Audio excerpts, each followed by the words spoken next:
So here I have my sister Avery. I don't know if I've ever literally had her on here. Maybe, have I had you on my channel? Maybe years ago. Yeah. Maybe in one of the deep cuts. Yeah, which a video probably is privated by now, but I'm interviewing her. I don't know, would you consider yourself chronically online? Because I was like, I know you have a job and like you have responsibilities, but you're also on your phone 24/7 like I am. I'm chronically online in the way that I don't have TikTok, not because I have anything against it, because I absolutely do not. It's because I know I would like it too much, so I don't download it. Unfortunately, I have been on Twitter since I was 13 years old, so that's where I've stayed. I've just stayed out of the questionable part of it. But also, like, I'm chronically online on, like, Reddit and Tumblr and Instagram, too. Yeah, for me with TikTok, I just delete it during the school year. That's smart. And then, like, so I had it last summer, and then I had it the winter break, and then now it's summer, and I don't have any summer classes. I re-downloaded it. That's smart. That's good. And, like, for finals, I even deleted Instagram. Damn. Because that one still, like, it's not as addictive as TikTok, but it still gets you. See, I have time limits, but I never follow them. Yeah. On TikTok and Instagram, I have it set for like 2 hours. And so at that point, I'm like, yeah, that's too much. And then I'll do something else. Exactly. So because of her amount of time spent online, I was like, this is a good person to interview. I did give her a chance to look at the questions while I was setting up, but I still don't know what she's going to really say. But I wanted to interview her also because on my private Instagram, I asked on my story if people thought that pop culture drama is something that distracts them from like real issues or if it just distracts the general public from real issues. And she was the only person to vote no. And even though I definitely lean more towards yes, I wanted to hear why she voted no on that. So the first question I have for you is, why did you vote no in response to that Instagram poll? Well, I would say that as much as, like, I do lean towards no, I can still see arguments for yes, but I said no because I think nowadays, especially with the amount of, like, ways we have to access information, I think if you don't pay attention to, like, whatever you define as important topics, it's kind of by choice. I think that if you are distracted by pop culture, instead of like finding important issues, it's on purpose. I don't think there's a way to do it accidentally, really. I think that makes sense. Do you think, I should also give context to my second question. So something I mentioned in my video note so far, I haven't actually shot like any of this so far, but I mentioned Billie Eilish's song TV, where she says the internet's gone wild watching movie stars on trial, and she's referencing Amber Heard and Johnny Depp arguing in court. Do you think that court case distracted people in regards to overturning Roe v. Wade, since that Supreme Court case, the decision for it was leaked at the time of Heard v. Depp? I would say no. I mean, maybe it did for a few people, but I don't think, like, generally I could say yes to that. I think that the two issues are not mutually exclusive. You know, you can pay attention to both or neither. It's fully your free will to do so. I think, if anything, the Depp and Heard trial was distracting to victims of domestic violence and how it should be handled like normal. Instead of making it a media frenzy. But I don't think that the two had much to do with each other. Even if they happened at, like, the same time, I think that you can pay attention to more than one thing, you know? I still was very much in tune with Roe v. Wade getting overturned. And, you know, as much as I'm still, like, a woman, I live in California. And I knew that California was still going to protect me. But I think I heard more about that than I did the case. Yeah, I was not in the same online circles. I think at that point I only had Instagram. And I was not I didn't even get anything political served to me on Instagram at that time. Really? Yeah, because, I mean, I wasn't really close to voting age, so it's like I wouldn't be able to do anything anyways. But I also do think that for that Supreme Court case, Dobbs v. I think it was Jackson's Women's Health Organization, it kind of flipped a switch in people, and it definitely did for me, of like, oh shit, the Supreme Court is something we actually have to focus on. Oh, yeah. Like, which is why since then I've started listening to this like Supreme Court podcast, and I've just been trying to keep up with it because like ever since that one decision, like we keep getting decisions like that one which are overturning precedent like we've never seen before. Absolutely, yeah. So I think I would agree with you, mainly because it isn't really a distraction of people if some people weren't paying attention to the court at all, you know? Yeah. Where do you tend to go for news and or cultural analysis? So either like, I mean, there's the apps, but also like, is there specific people you would say? I mean, the apps is for sure. I can say I do use the Everything app for a lot of, I did that just to piss you off. You're literally gonna do porn next, like, I swear. I know. But I will say there are certain YouTube channels that I like watching a lot. More Perfect Union is probably my favorite YouTube channel because they're like really nicely paced videos that I like watch them on my lunch breaks all the time. Just to do a little bit of depressing in before I go back to work. But those ones, a lot of like commentary YouTubers that do commentary on like all the political stuff going on in the world and like the state of the world. And also, like, short-form journalism from, like, MSNBC and CNN. Yeah. But recently, I've been tuning in more on Instagram to, like, local orgs and stuff, especially with all the ICE stuff. Yeah. So, like, VC Defensa, that's a really good one that talks a lot about, like, what's going on in Ventura County. And also, like, Ventura County and LA Times and stuff like that. Nice. So, like, that was kind of like... answer's too long? No, okay. Not at all. No. Okay. So that was kind of like YouTube and Instagram. Is there anyone on Twitter you would say specific? I do like Hasanabi. I know that's controversial, but... Really? Yeah. But I don't agree with him on everything. Oh, yeah. But that's me with shoe on head, like. Right, so, like, but I will say there are a lot of things that I wouldn't have known about if he hadn't, like, gone, like, because my girlfriend loves watching him on Twitch. I never put him on, but I do watch him until he starts yelling too much, and then I turn him off. But there were things that, like, I found from him that I would have never known about if he didn't talk about it.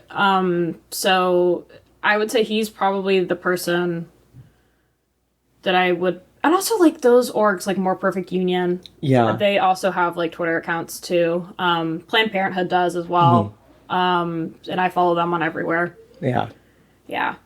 Nice. So, where do you draw the distinction between celeb drama and important news coverage? And I put in parentheses Chappell Roan versus Diddy because I think those are like two different examples. Like Chappell Roan, that's just something she said on the red carpet. Meanwhile, Diddy, he has allegations of rape and sex trafficking. So you don't have to use that example, but like, how would you draw a distinction between celebrity drama and important news coverage? Well, celebrity drama can be important news coverage. It just kind of depends on, like, what it is, right? Because some of it's very dumb. Like, what we were talking about, like, Trisha Paytas naming her baby. Oh my gosh, yeah.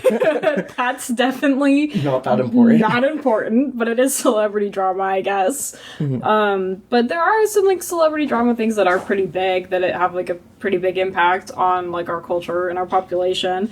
I would say anything that impacts people in, like, a serious way. Like, a serious way, a material way, whatever it is. But something that isn't just, like, fluff, basically. Yeah. Yeah. I'd say so. What are, in kind of reference to that question, what are some issues you would categorize as, like, a real issue when it comes to, like, a real issue versus pop culture? I would say...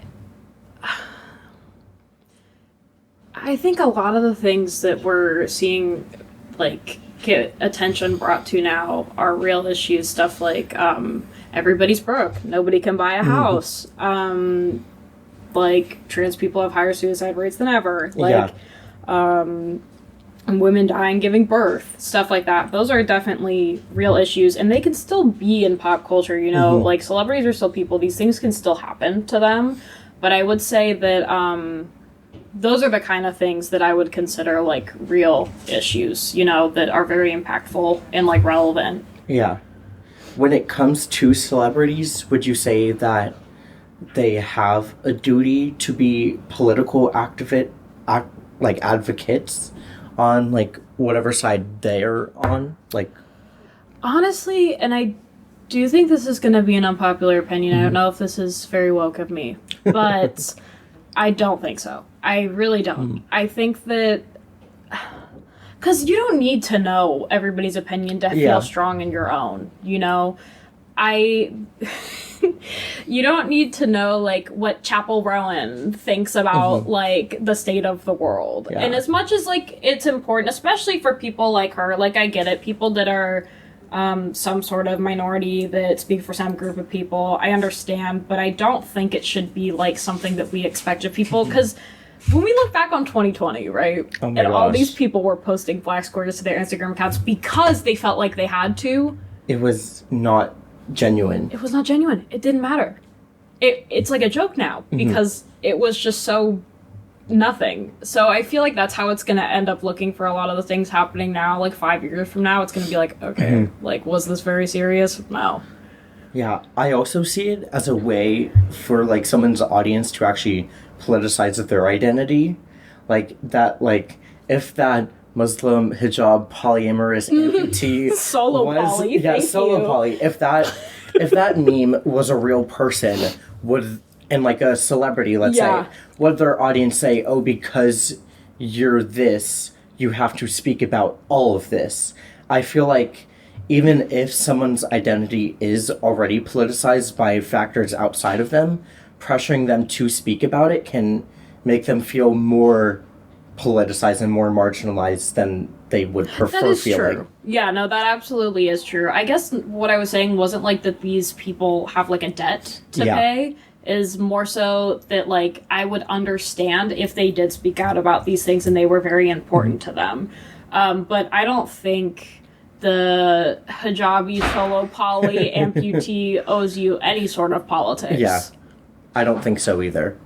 I can't read what that says. Especially, like, politics that you don't like. I feel like a lot of people feel like they want these celebrities to speak about, like, their politics, and then they don't agree, and then they're like, wait, no, don't. And it's like, okay, well, you just want them to say what you already think. Yeah.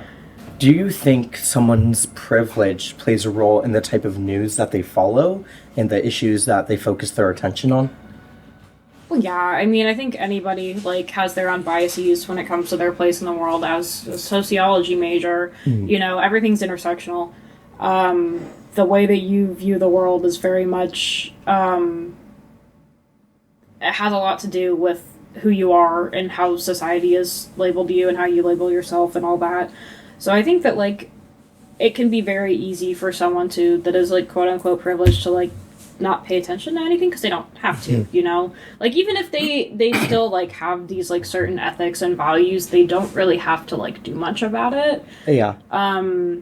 But I think that definitely a lot of the issues that I care about impact me either directly or indirectly. And I'm sympathetic to those that don't, obviously, but I don't think about them as much. I don't know if that's good to say, but... Yeah. I think for me, definitely, like, it's the way how, like, I see how things are impacting people that are different than me, and that's how I see, oh, this is going to affect me indirectly. But it's affecting them directly, so I should care about it because I care about them. I also tend to, like, not have as strong of opinions on things that don't affect me directly, not because I don't care, but because I feel like unless, like, it's kind of like this group is, like, a monolith, you know, which most aren't, they're all going to have different opinions on what's going on. Yeah. So I feel like I wouldn't be able to have my own insight of, like, my experience to guide it. I would just have to go based off of what other people said, you know? Yeah. So. And then what about the role that algorithms play? Do you think that they have any role at all? Well, algorithms push what get engagement, right? And I wouldn't really say that, like, rage bait is real issues. It can be. People can use real issues to rage bait.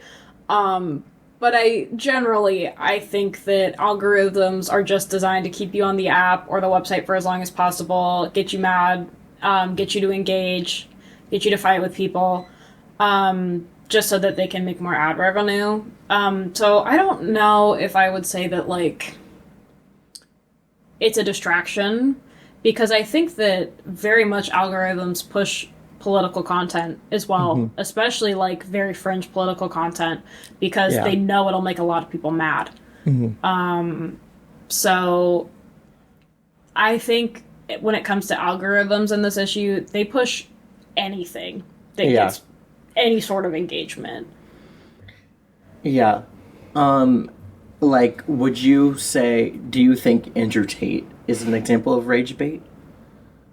Yeah, a little. I mean, I think that people giving him a platform for sure is. I don't think he would be as big as he is if people ignored him. And I'm not saying that we should have ignored him, but, like, I don't think he would have gained as much traction. I think that's also why he's died down in the past, I want to say, like, God, has it been like a year? I don't know. Because people have stopped caring.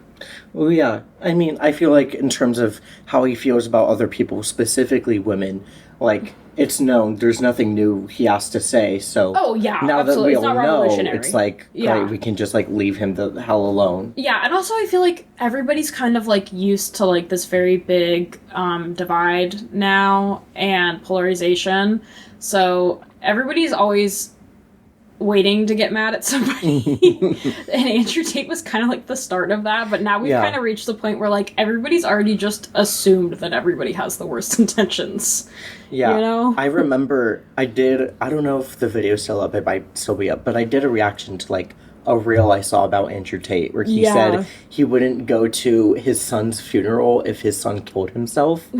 And that was something that, looking back, I think was more of rage bait from him. But when it comes to, like, his actual, like, action, like, criminal activity, that just proves he's an actual criminal and a bad person. Absolutely. Yeah, no, and, you know, not to say that that I'm holier than thou and I don't engage in rage bait. I think it's safe to say you're better than Andrew Tate. Well, sure, no, I'm saying, like, in terms of, like, engaging with this content, like, it's not like, I'm not like, everyone's a slug but me. Yeah. Like, I'm very much, I get angry by things a lot very easily, and it's something I need to work on, especially online. That's why I'm, like, trying to take breaks from it, because I know that what I'm feeling is just a lot of times people trying to piss me off. Me on, like, a daily basis. Yeah, like, the world is centered around me. Everybody's trying to piss me off. But, I don't know. I think that, yeah. Do you have anything you want to say about this topic before we end it?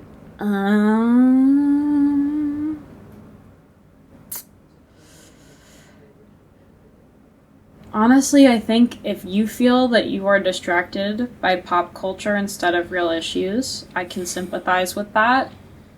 But personally, I do not think that you are looking in the right places for where you get your news. I think you're probably mindlessly doom scrolling TikTok or Instagram or YouTube Shorts if that's your thing. Oh my gosh. And I think that if you really wanted to, you could be in touch with whatever you want it to be. The information's there. It's free. It's accessible. You know? Yeah.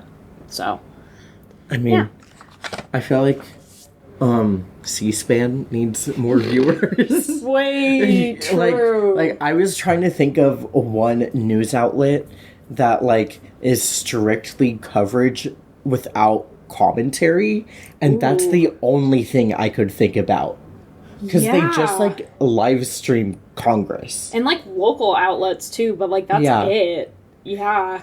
Say, like, a lot of local outlets will just be like, this store got robbed, and they got arrested, and that'll be it. Forbes, their YouTube channel Forbes, their channel is pretty good because they're one of the only that I see that will actually post clips, if not full, like, Supreme Court arguments, where it'll be like, watch this justice, like, basically end the attorney, or, like, that's not how they name their videos, Yeah. but, like, there's that, and Forbes has also, like, an opinion, you know, whatever, that's fine. Yeah. But, like, they're also, I'd say, a good source, because they also have, like, Senate hearings and House hearings, which, like the full ones that are, like, maybe Right. 2 hours. That's neat. But I at didn't least you know get the that. whole coverage. Yeah. All right, thank you so much. Of I am course. so happy I got to interview you. Thank you, Nathan fans. Yeah, I'll probably have her as a guest in the future. So, More topics. I'm the biggest Nathan fan. Nobody can come close, okay? What I'm gonna about- start a stand page. What about that comment I got yesterday? Wait, that's true. No, Do you know what I think so. yeah. I'm gonna start the first stand page. Oh. We're gonna make fan cams to Gnarly by Cutside. Fan cams of my channel. Yeah, you're gonna be like, since you're just talking, you're gonna be like, It'll be me, like, I don't know, getting Perry unstuck from my bed that one time. Anyways, thank you. yeah.